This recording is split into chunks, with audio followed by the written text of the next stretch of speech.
I'm Butcher Brent Young, and today we will be looking at 4 different sirloin steaks dry aged at 14, 50, 80, and a whopping 160 days. To answer the question, is steak really better with age?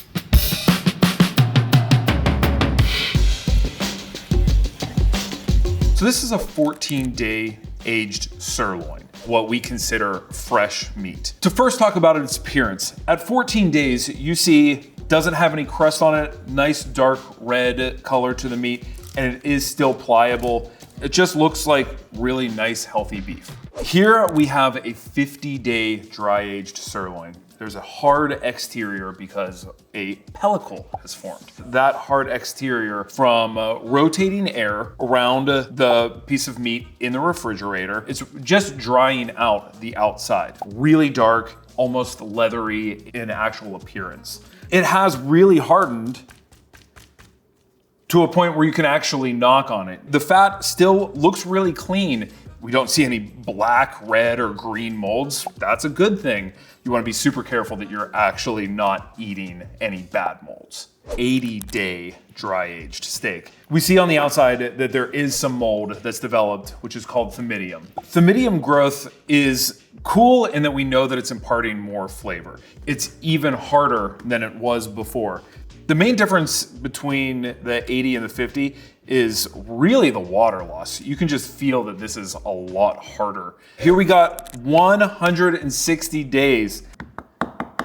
It sounds hollow.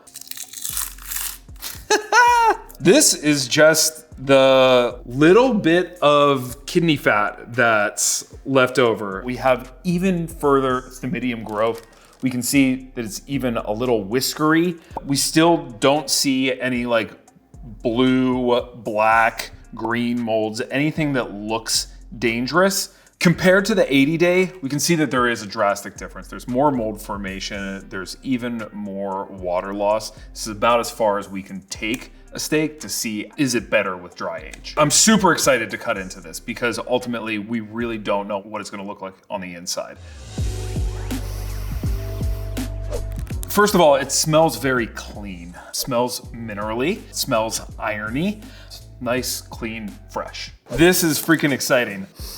It smells way more of a cheese shop than it does of a butcher shop. Still super clean, really minerally, but we're definitely picking up some like blue cheese mold. So this doesn't have the same barnyardy grass quality that the 14-day had, but it already has way more of a aged leather smell to it. The exterior definitely has real cheesy qualities. The interior of it is still super beefy. It's got a sweetness to it. The nuttiness is definitely more like subtle almond nuttiness. There's almost a tart smell to it, almost similar to sherry. At this age, the smells are going to translate to the flavor. This is why you would dry age something like to this many days. It's going to impart another flavor onto it. It's going to be radically different than 20, 30, or 40 days. Way more complex smell, therefore a more complex taste. If you don't like the smell,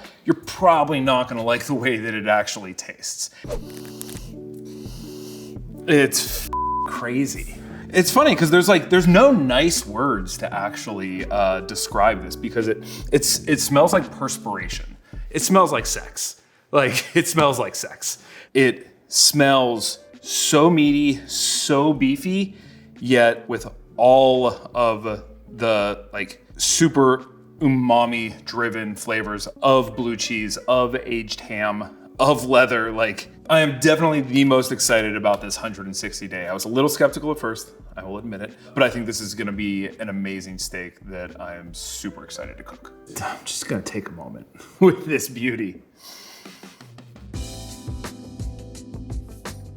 We just have our 14-day sirloin. We cooked about 5 minutes aside. Not dry aged. This is just our control measure for our experiment. Nice texture to it. Doesn't really have any water loss to it yet. So it should just be a nice clean steak. That was very easy to slice. The muscle fiber itself looks really nice. The texture of our 50-day steak feels really nice. You can tell that it's radically different than our 14-day.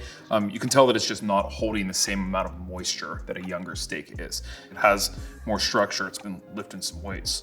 Muscle fibers in and of themselves are also a little tighter than a younger steak. So as our first jump from 14 to 50 days, we've greatly surpassed the 21-day mark of enzymatic breakdown to actually tenderize the steak. I think it's really cool to notice that the dry aging process has already drastically changed this steak. It already looks and feels better than the 14-day. 80-day. From dry aging, we have two things going on. We have the water loss, and then we have the enzymatic reaction of these proteins actually breaking down, boosting flavor enhancing amino acids. It's gonna make it really nice, brown and crusty on the outside, which is upping umami, which is making it even more desirable for us to actually want to eat it. And also, noticeably, there's a thicker, more defined crust on the outside from cooking from the Maillard reaction.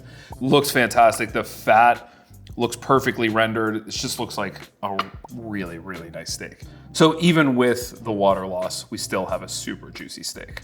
In the process of dry aging, the enzymatic reaction that you're going to have really caps out at about 21 days of actually affecting tenderness. The moment we've been waiting 160 days for, this freaking steak. There are parts of it that I know it was a steak, but honestly feel like cured salami. The way that it feels, all of it very similar to the 50 and 80 day. I do think that the rule is true that like you're not going to necessarily gain more tenderness after 21 days. There's a really nice hard crust to this, which is just a nice example of the Maillard reaction. I can eat it? All right. Super straightforward. Does taste really clean, little sweet. It's grassy, has nice minerality to it, little barnyardy, little oyster salinity to it, but just a really, really nice, clean, fresh steak. Here we got 50-day dry-aged sirloin. You know, this is a pretty lean steak, but even having a bite with a little bit more of the fat, you always pick up more of the age with the fat. That's where you're gonna get a lot of those flavor compounds. And even that was super clean, remarkably better texture. Shocking that I'm not even thinking necessarily about the taste because the texture itself is so much better. Really interesting and worthwhile to note that while we did pick up some of the molds and some of the further development in smell, really not picking up on that through the taste. The taste is very, very clean. So I think if you're looking for like the best version of a steak from a farm, you know where it came from, you really can't beat 50 days. Just seems like the best option. That's a fantastic steak. Texture of this 80-day steak is really tender, very nice, great mouthfeel, great chew. A little surprised, honestly, that we were picking up a lot of different molds and leather smells when I first cut into it. And I'm not really picking that up on the flavor. It still eats really clean. Actually, now that I continue to talk, what I am noticing that in my mouth, I'm getting like a little bit of that Parmesan feeling. The more I kind of sit with it, it's like kind of mellowing out. All right, I take all of it back. I'm totally lying. This is phenomenal. It just took a minute. Holy shit, that's cool. You get a lot of the mold that actually just like comes through, but in a very subtle way, not in like a Roquefort blue cheese sort of way. It just kind of, again, lingers in the back in a really nice, like foresty, mushroomy way. The difference between the 50-day and the 80-day is definitely just the nuance. All of the other nuance from the smell really come out, and they come out in a nice, slow, easy, subdued way that just kind of like sits with you, and you're ready for your next bite. This is a very specific steak experience. When you have some super nice ingredients and really want to like celebrate them, 80 days is exactly what I would recommend.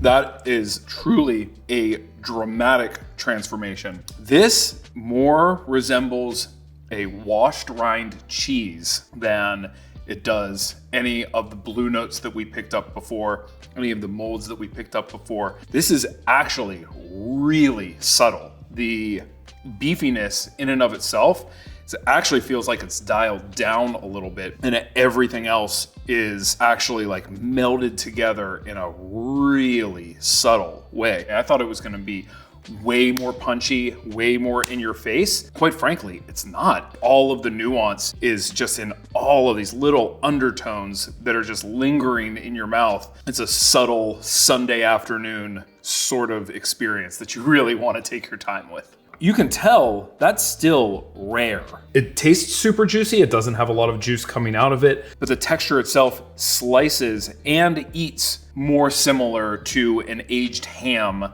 than it does to an actual steak. The 50, the 80, the 160, the texture was actually very, very similar, but the flavors were wildly different. At 50, we had very straightforward, really nice, beefy, grassy, fantastic steak. 80 got even more complex, and 160 was almost otherworldly in all of the different nuances that the whole thing held. Final verdict, gotta say, it's better with age. If you're looking for dry age either in the butcher shop or at a steakhouse, ask yourself, what kind of experience do you really want out of this steak? Talk to your butcher. Make some decisions about the experience that you want to have. We'll guide you in the right direction.